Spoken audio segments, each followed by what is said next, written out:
Welcome back to the Creator Files podcast. Today we're talking about shorts, but first let's talk about how your challenge is going, your 30-day publishing challenge. Ricky, you have 4 days left, right? That's it. Today was 26. I haven't missed one yet. So Wow. 4 more days to publish. And then of those, 3 of those are already filmed, all of them today. Wow. 2 of them are already edited. Mostly I wanted to have a weekend this time. So I decided I would just spend most of today on that. So I need to edit 1 more that probably will bleed into the weekend a little bit. And then Monday I'll film and edit the last one. It'll go out Tuesday. And that's it. I bet you're excited to be done with it. I am. And and obviously I'm not going to just abandon the channel after that, but it'll be really nice. I think it'll feel a lot easier now to just do 1, or I might even start with 2 videos a week. I think that's just going to feel so much easier after what I've been doing. 2 would have felt like a lot before, but after you do a challenge like this, then all of a sudden 2 feels easy, at least for a while. Yeah. What was the closest call you had so far of missing a publishing day? I think it was probably one of the shorts that I think it was a short. On one of the videos, I didn't finish editing it till the day it came out, and I put it out a few hours late. Mm-hmm. And I think I mentioned that in another episode that was, and still to this day, that's the closest one. Awesome. Every other one, it's been done, uploaded at least the night before. I've had a couple where I had to finish a thumbnail maybe in the morning or really late at night. I'd have had a couple of really late nights too, just having to finish it up. But you knew you were going to do it, so it didn't really feel like a close call. Exactly. Yeah, none of them. And even the close call, the video was out before noon. Yeah. Technically I had till the end of the day. Have you batched many where you didn't have to edit or work on a video? Have you had a day at all this last month where you didn't have to work on them at all? There may have been a day this week. So this week I had a little more editing help. I had a guy come in to do some work, and he's got some video editing experience. And so I had to spend a few minutes kind of showing him how to do what I wanted him to do and have him watch through some of our content. And it took him longer than it would have taken me, but he edited a few of my videos. So, Andrea did 5, and then he did a total of 4. So that still comes out with me doing over 2/3 of them myself, but that took a bit of a load off this week. So he did 1 last week, and I think the other 3 were all this week. Awesome. So it felt kind of nice, but then, today, he edited 1 today. I literally filmed it this morning, gave it to him, and he edited it. And then while he was editing that, I filmed a short and prepared my other. So I filmed 3 today. Oh. I filmed and edited a short. So it's kind of picking back up, mostly because even though I got to take a little bit of a break, air quotes. Yeah. I still I don't want to spend the whole weekend on it. Well, that's awesome. It's awesome that you're not so down to the wire that you're able to get ahead, even with publishing every day. Yeah. That's a pretty big deal. Yeah. And it shows that it can be done, that, you can do a challenge like this and still potentially have a weekend. So yeah, that's exciting. Any new progress on the channel you want to share, or do you want to update us again in 4 days once it's over? It's funny, almost within probably a 12-hour window. The way YouTube analytics work, though, is their numbers, the high-level channel numbers, update daily. Mm-hmm. So, but it was probably within about a 12-hour period. I hit 1/5 of the needed subscribers for monetization, so 200 out of 1,000, and I hit 1/5 of the needed watch hours, 800 out of 4,000. So, again, I hear from so many people who say, I have the subscribers, my channel's been going for a long time, but I can't seem to get 4,000 watch hours in that window of time. And I've just never experienced that. And I think I don't know, it's kind of an interesting situation. About how long are your videos on average?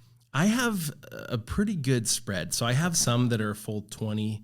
I might even have one that's 25 minutes long. Mm-hmm. I have some that are closer to 5, but the video that I put out today, this one, first of all, it's currently 1 out of 10, which I'm excited about. I always love to see that. Yeah.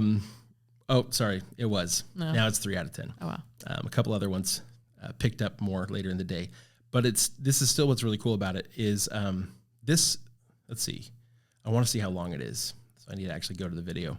But the average view duration on this video is over 7 minutes. Whoa. And I didn't think it was that long of a video. It's 15 minutes. That's pretty good. So like people are watching half of this 15-minute video, and I don't quite know why. Like I didn't feel like it was like super special. Like I didn't have an amazing story that people would need to watch all the way through.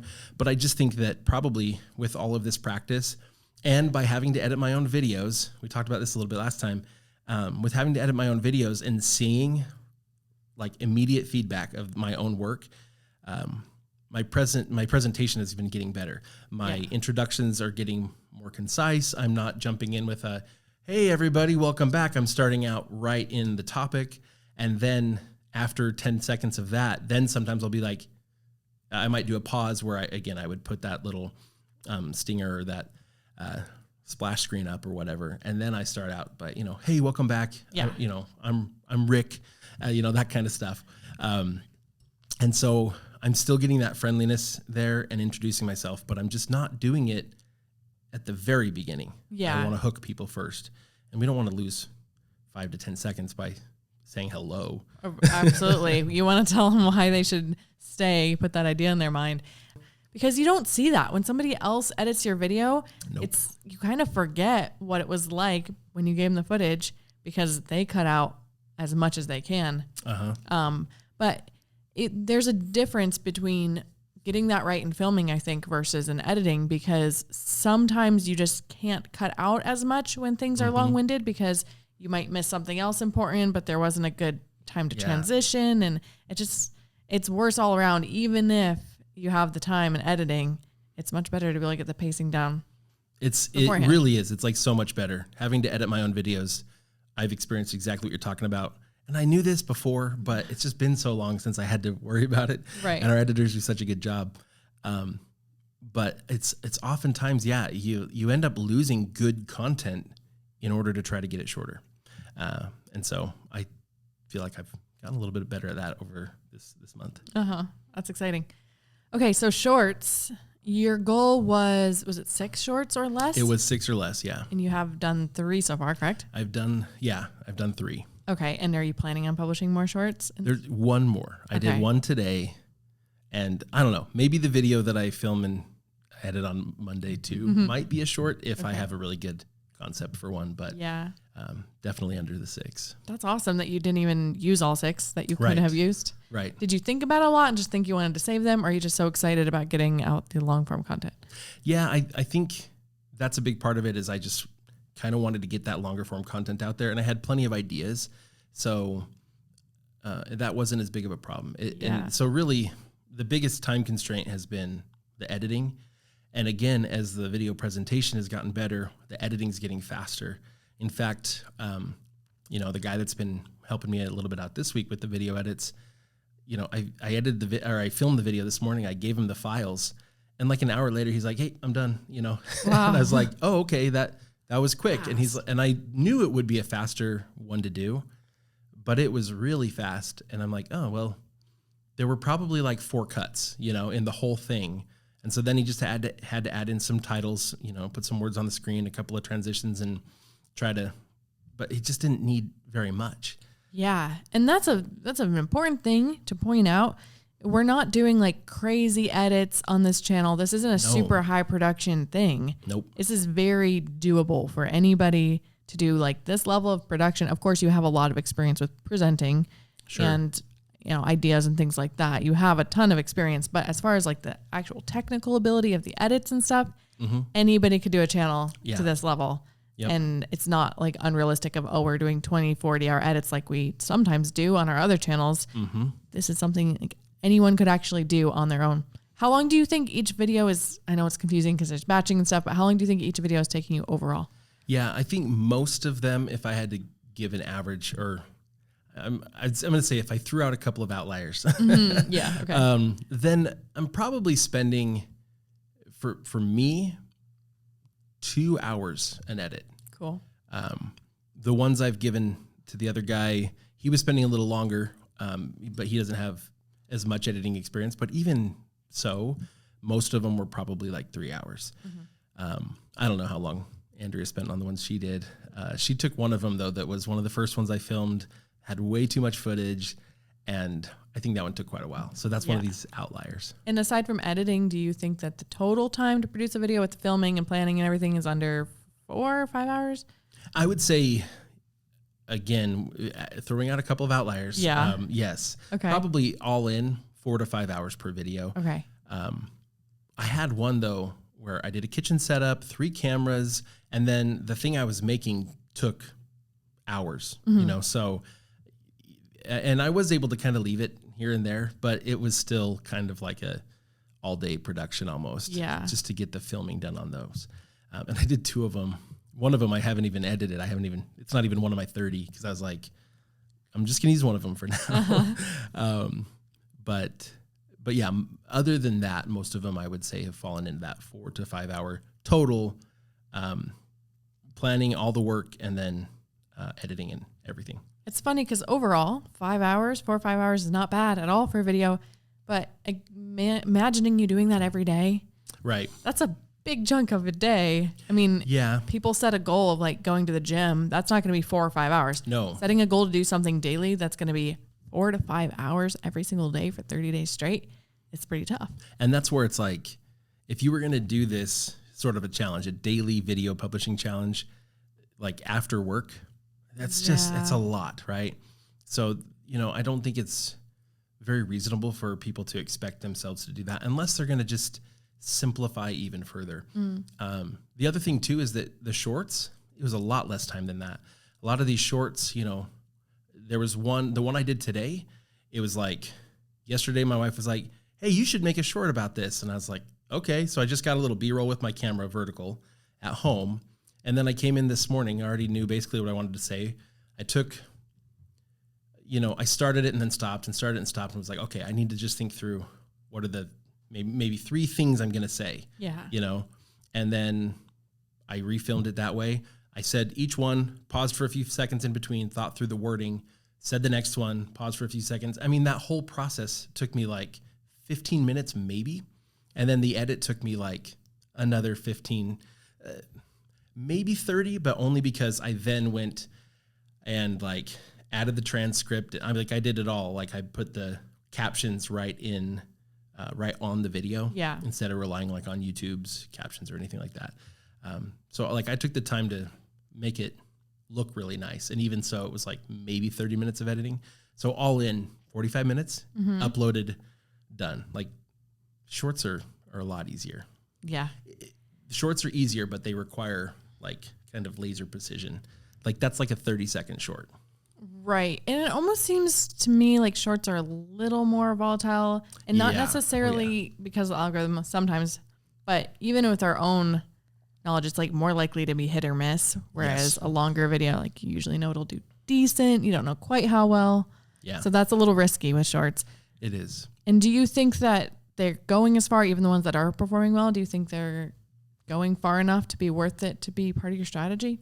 I think so, mostly because I think shorts in general have the potential and tend to more often spread beyond who YouTube currently thinks your audience is. I think YouTube tends to experiment more quickly with shorts. It doesn't last very long. You publish it and then, you know, it's done, you know, usually within a day, oftentimes within an hour. And so it kind of runs its course. Again, we've seen it before many times where it runs its course and then a month later, YouTube sends it out again because they know more about your audience. And we've seen that happen just multiple times. So like the views graph, it just kind of looks like a stair steps kind of thing. Weird. It's super weird. But yeah, I do think that it just helps to kind of get that brand further out. Yeah. But it is a lot more volatile. It's a lot harder to know beforehand, this is going to do really well or this isn't. And it's also still kind of hard to gauge how well it grows your audience. In the first week or so, the first short I did, I mean, it brought more new subscribers than any other individual video within that week. Now, several of the videos from that week have now brought in a lot more, but it just took a little bit to get those ones rolling. Yeah. And you think those people that are subscribing are a good fit for the channel when they find you via the shorts? That's the question, right? Are these the ones that are going to stick around and actually watch your other videos? I think some of them probably are and some of them probably aren't. And so the hope is that the ones that aren't, like, kind of leave pretty quickly and don't mess up my metrics going on. Don't confuse that algorithm further. Right. I think topically they're probably all pretty good fit, mostly because the shorts that I do, I don't try to make them extra like flashy and extra, like I don't leave my core branding, the tone. It's a little quicker, but it's not, the tone is the same.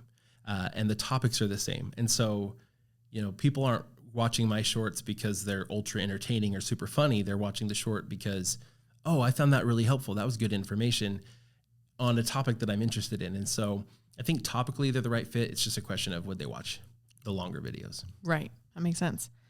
Are you going to continue doing shorts, and at what rate will you continue doing shorts? I'm assuming you're going to. So tell me how many you're going to do after this. I'll continue doing shorts. I would imagine, though, that it will be more like maybe push another video that I have, or a video, one that I already made that I just want to kind of breathe a little more life into.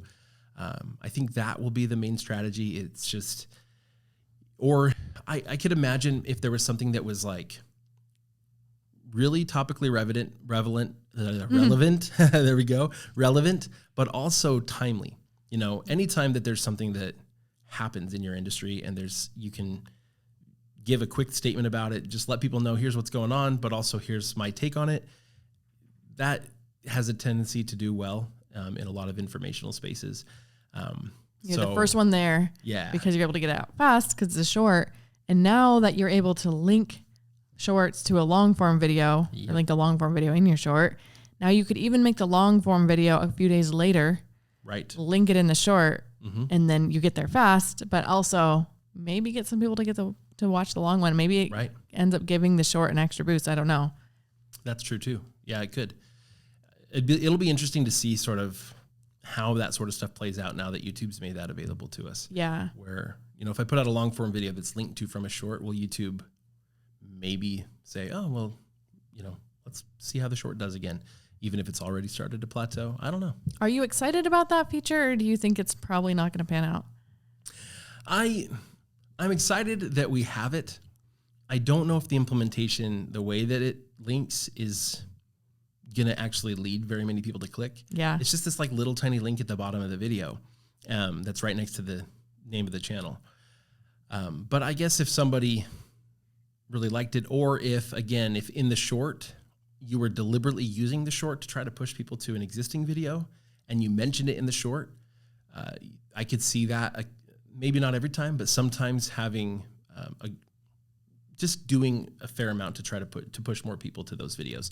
I mean, we've seen it work because before YouTube had this option, there was the remix capability where you could remix an existing video. And we've had people subscribe videos for us to analyze and stuff where they did that. They took a long form video, they clipped a piece out to be kind of a trailer, and then, used YouTube's editor to put some text on there saying full video below or whatever. And then they click on it and boom, there's the whole video. And that one video did really well for their channel. So we know it can work, but I think it needs to be probably more than just, there's a cool short that also happens to link to a good video. I think it's probably got to be a deliberate call to action. Yeah. Especially in these early days. I don't know how many people notice that that's a link.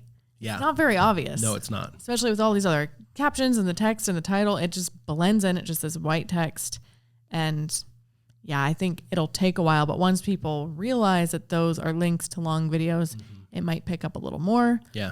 Generally, shorts behavior, I don't think is, it's always going to be a very low percentage of people that will click through to the video. I think so. But if you get a lot of views and it's easier to make, and then some of them find your channel, it could be worth it. Right. Yeah. And I, kind of back to the original question, how often am I going to do this? I really think it's just going to be sort of when I see a good opportunity. Channels that do really well with shorts, I mean, they're usually publishing daily, oftentimes multiple times a day. I don't think that's ever going to be something that I'm going to do, because that's not really the audience I'm trying to grow. So I'll just do a short as often as it makes sense to try to promote the brand that I'm building. Okay. So you won't even have a minimum? No, weekly? No. I think I'll probably have a minimum that I publish weekly on the channel, long form video. when I can, more often than that. And then especially at first, like if I go from every day to once a week, like I already do have some people that watch my video every day and comment. So it might be a little shocking for them. So it's like, whoa, you know, what just happened? Are you still publishing? So it's not a lot. And I don't think that it's going to be like a crazy shock, but to those couple of people, it could be a little bit jarring. Maybe you mention in a pinned comment that. Right. Like, hey, you know what? I got the channel off to a good start, but now I'm going to back off to a publishing schedule that I can manage. And, but you'll definitely see me at least once a week. I could do that. Man, it makes me just want to see what the growth would be like if you kept doing daily for like I know. 4 more months. It would be amazing. Because one of the big things I have right now is I have a very fast growing library of content. And so, sure, a new video comes out and in the first day, I'm still only getting 100 or fewer views in the first day on any new video. But when I look at the channel analytics, and I look at the last 48 hours, that's one of the numbers I love to look at. I need to go to the whole channel analytics. I have several videos that are getting hundreds of views, 500, 400, 300 views in the last 48 hours. And so like the majority of the views I'm getting on a daily basis aren't from today's video. They're from videos that I have in my library. Yeah. And so if I can publish more frequently for a while still going forward, I'm just going to build up that library of content so fast. Right. The views are just they'll just come with it. And the subscribers, it's just going to look like it's an old existing, well-established channel. Yeah. And really help you with this overall goal of getting monetized by $4,000 per month by the end of the year. Yes. Or a month. That's a big goal. It's bigger than this, harder than this goal. And this one's hard. Yeah. Yeah, that one's tough. And I'm definitely like my mind now that this is starting to wrap up, my mind's shifting toward how am I going to monetize this audience, both on the website that I have and on the YouTube channel. What are the best ways to monetize it? And I've got some ideas rolling around. So. And do you think that's a good time for most people to start thinking about monetization, or just because you're in a hurry, so you're kind of skipping ahead? That's a big part of it. I'm kind of skipping ahead. And honestly, I would tell most people, probably don't worry too much about how you're going to monetize, especially outside of YouTube, at least until you've, recorded and published at least 12 videos on your channel. I think it takes that just to like even have any idea, especially if you're new to filming for YouTube. I think it takes at least 12 videos before anybody really has any idea like what their channel is. And like there's not enough history to explain it. Yeah. And I think also the more content you produce and stuff, the more feedback you're going to get just from the numbers alone, but also from comments on what are the subtopics, what are the specific pieces of information and specific video types that people are really liking. And that's going to steer you toward better monetization than if you just come into it with like, well, I want to make this product, so I'm going to make content that drives people to this product. Sometimes if you already have a business, that's the direction we have to go. So, but for a lot of us who are just kind of marketers and we're just making the content we want to make, and then we'll find what we can do to make a good living from that. It's just a really, really cool opportunity because we can know exactly what it is that people want and need most from us and then provide it. Right. It's interesting with your niche. It's really interesting to me because you have some videos where if that was the only video on your channel, I don't think people would know what your channel was about. Yeah. But when you see them with all the other videos, it makes sense. And I even know, plenty of people in real life that fit that demographic. So it's not like it's not something super weird. Like you said last week, the goth underwater basket weaving for goths or something. Yes. Yeah. It's not like that. This is a common demographic of people, but on a video per video thing, it would be kind of hard to tell what it is. Yeah. Especially with certain videos. So that it makes me wonder what the info product will look like. And, it'll be interesting to see how many of those people like everything that you publish versus they're only interested in certain aspects. Right. It's going to be a challenge, but I think you can do it. Yeah, I think it is a challenge. I think that's another place where it helps to be publishing more content right off the bat because it is a little bit easier for people to see more of what my channel is about before they subscribe. giving a lot of people a good reason to subscribe because they're like, oh, there's a bunch of content here and oh, this person gets me. Yeah. They're into all this stuff. And so I think that helps a lot. It probably also kind of helps YouTube between all my videos to kind of figure out, you know, who that audience really is. Because I do have a couple videos where it's like, oh, you could maybe assume that my audience is kind of off this direction. And then you realize, nope, it's probably a little bit, let's bring it back a little bit. Yeah. And so that's definitely there. But yeah, that will make coming up with an info product or something a little bit interesting because I don't just have like one specific thing yet. Yeah. Are there other channels that you have kind of kept an eye on that are similar in demographic and niche to yours?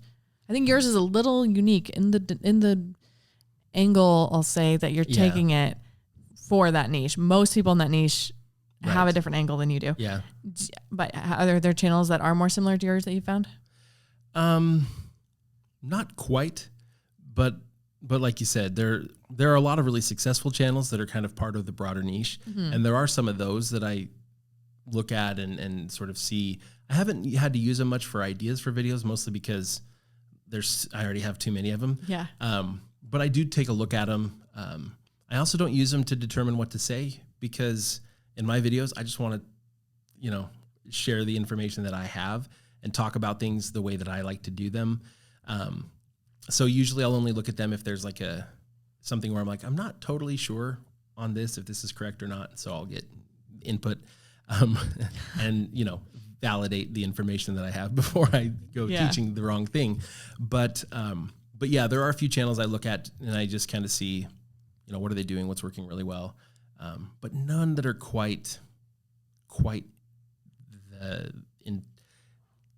I'm doing. Right. Yeah. They all kind of have their angle and it's different. You're doing it for a reason. You're doing it because you know who you are. Yep. You know what angle you want to take with this. You know it'll be more sustainable if you're not being something you're not. But does that excite you of, oh, this probably is going to make the journey even easier because I found this great little corner of the market that nobody's really taking advantage of right now? Or does it scare you because it's so different and nobody's doing it well right now? That's a really good question because a lot of times it makes sense to see what's really working well. Yeah. And to, in some ways, kind of, we'll say mimic, but it's not quite mimic that, right? Because it makes it really easy for YouTube to figure out who your audience is, and to be able to just kind of follow in the path of their success too.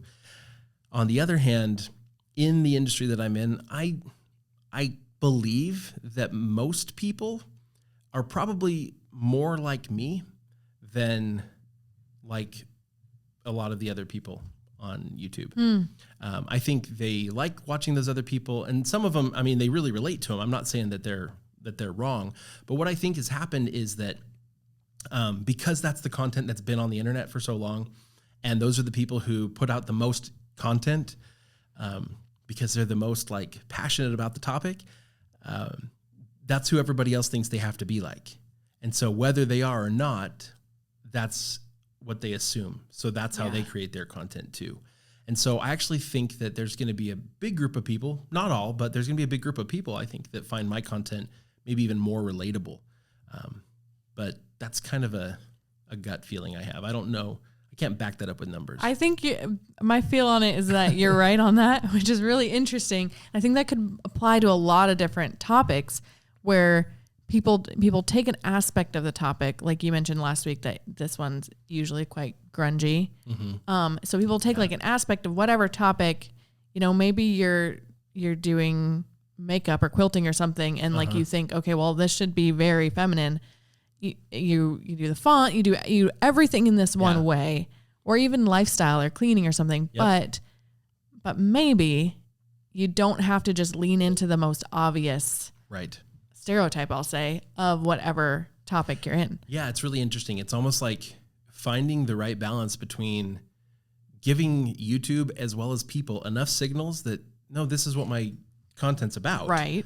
But not just being exactly like everybody else to where you don't even have really your own brand because you're all using the same font and the same color scheme.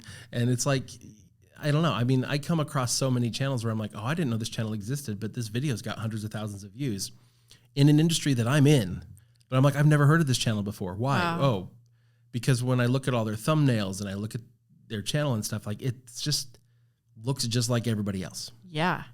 That's a good point too. You don't want to go too far the other way. Mm-hmm. Otherwise, nobody, Right. even the real people, not let alone the algorithm, don't understand who you are or what your topic is. It's really tricky. It's funny to me too, because I get so tired of people saying like this. It's almost like this cookie cutter template of, you know, I help blah, blah, blah, like insert generic demographic here with blah, blah, blah. Like that's not a brand. That is so like dated and overdone, and it drives me crazy. Right. It's not branding, but I think people just think like, well, if they know the gender and general age of the people they're trying to appeal to, that's enough. You know, because they've heard, well, you can't market to everybody or you're marketing nobody, which is very true. But the solution to that is not not just like picking a random age and demographic and then saying what you help them with. Yeah, no, absolutely. And that's an interesting thing because like I feel like business school was basically every class you go to, they teach you frameworks like that, you know? So it's like in marketing, well, for a brand, okay, what's my brand statement? We'll start with that. And the framework for that is like, I, you know, help this person with this problem, you know, by doing this or whatever. And it's really easy to just like leave it at that. But really those frameworks, it's just kind of like, this is a starting point that has worked well for people, but think of the best brands you know. That's not where it stopped. You know, you had to take it further. And so, you know, it can be, you know, I like to help, you know, maybe it is a certain group of people, but usually that group's a lot broader than you think it is, or it can be. And I help them with whatever problem, but maybe you solve multiple problems for them that are all just so closely related or on the same topic. And anyway, there's just more to it than that. Yeah, there's other philosophies. Like what angle are you taking? Not just who you're helping them, who you're helping and what you help with, but like how are you different? Yeah. What do you disagree with, and what do you lean into more, and just all these things. So, anyways, I think you've got the branding down pretty well on this channel as far as like being unique without being too unique, but we'll find out. We'll find out. For everyone who's dying to know when they get to find out, I don't know if I'm even clear on this. Is it when you reach the full-time income goal of $4,000 in a month, or will it be at the end of the year? My plan originally was end of the year. I'm going to say, here's how I did. Here's the brand. Okay. I'm questioning that just in case if I don't quite hit it, then I'll say, I didn't hit the goal. Give me more here's time. how I did. You know, here's how I did. I will suffer the consequences of that. That's fine. But let's fill people in really quick. Yeah. On that's creator a good idea. files if they don't know the consequences. Yeah. So this is I set up this challenge at the beginning of the year to achieve a full-time income from this in 1 year, which is half the time we normally project for a content business. And the deal is if every $100 below the $4,000 mark, I have to run a mile. So if I make no money, then I run 40 miles, which is really far. And so I will suffer whatever consequence I have to suffer at the end of the year. But I am considering, depending sort of where I land, like if it's super close, fine, I'll run a mile or two and reveal the site. Makes sense. But if it's like, hey, you know what? We only hit $2,000 and, but we're close. Like it's just a matter. Sometimes it's crazy. You go from like $500 and 2 months later it's $1,000 and 2 months later it's $2,000 and 2 months later it's $4,000. You know, that's how it often goes. Like as you start to really hit your stride and pick up an audience, both website blogs, you know, as well as YouTube channels will often have this kind of exponential growth for a little while. And so it's really common that like once people hit that $500 in a month mark, it's like, boom, you are set. You're going to be there before you know it. And so I'm really confident in that. But the problem is if I hit the 2,000 mark, like in December, it could be just 2 months away before I hit and You'd have to run 20 miles. I'll still run the 20 miles, but I still, at that point, I think would want to be able to keep the website under wraps a little bit longer. Right, because you want to show it's possible. I want to show the organic growth is there. It happens. And as soon as I say what it is, then, all of a sudden I'm going to get a ton of views and a ton of views on the website too, just from people who just want to go see what I made. And it's going to throw off all the numbers. And then every naysayer will come out of the woodwork and say, see, you couldn't do it until you told your audience. And I'm sorry, I want to stick it to those jerks because I'm so tired of hearing it from people when we've done it a dozen times that, no, you can't do it anymore. Yes, I can. And I'm just going to prove it to them again. You know you can, and you're well on your way. And I'm excited. And if I'm 2 months late on a goal that was crazy to start with, it's okay. Yeah, absolutely. Especially with everything that's happened. And this year, this year's been crazy for you, which we're not making excuses. And that's kind of part of life. Like, anytime I've set a big goal in my life, something crazy always happened. But well on your way, especially for the amount of time. Like, I don't think people realize how much. Yeah, you said you could do it in a year, and you committed to that time frame of January to December of 2023. But you barely did anything. I know. For the first couple months. Is that right? Or am I? Yeah, I mean, I wrote some blog posts and stuff, but just, I thought that while we were sort of between offices, I'd take the time while I was working from home and I would get that done. But gosh, I was in here all the time. I kept having to come over here to the office to work on something or to talk to contractors and stuff. There were so many things that were pulling me away. And then every time I needed to film for Income School or anything, it was a bigger ordeal because I had to clean up my home office and get the filming, get everything right, get the lighting and stuff, because I just didn't have a convenient setup like I do here. And then, you're at home, so there's 10 times as many distractions. Mm-hmm. So it just my work pace was way slower than I expected. I mean, I knew it would be a little harder, but I was like, I'll just be able to focus a lot more because we're just going to kind of slow down on some things. Everyone will take their stuff and I'll just mostly work by myself and get this done. Yeah. That is so not what happened. It's not. And it's just important because things will always come up and you can't prove that it works if you're just saying, well, it would work if I didn't have time. Yeah, you have to eventually buckle down like you are.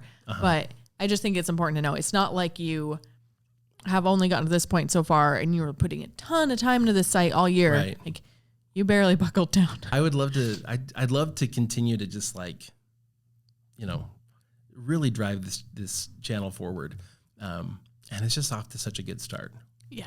I think even if I slowed way down, hitting monetization within 2 months, I think is still, even though some of the numbers backed off a little bit, they are already picking back up again.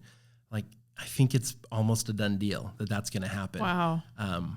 And so even if we slow down on the publishing, especially because there's going to be 3 days in there or something where 3 of us are going to be at Vid Summit. Yeah. So it's going to be a little bit hard to film and edit those days, but find us at Vid Summit, by the way, especially if you want to be on the Creator Files podcast. I put a sticker on my phone yesterday. It's a QR code of our application form. So just find me, scan the code, and get on the podcast. Thank you. Talk to you in a couple days again about this, and we'll wrap up the challenge and talk about what's next. Awesome. Bye, everyone.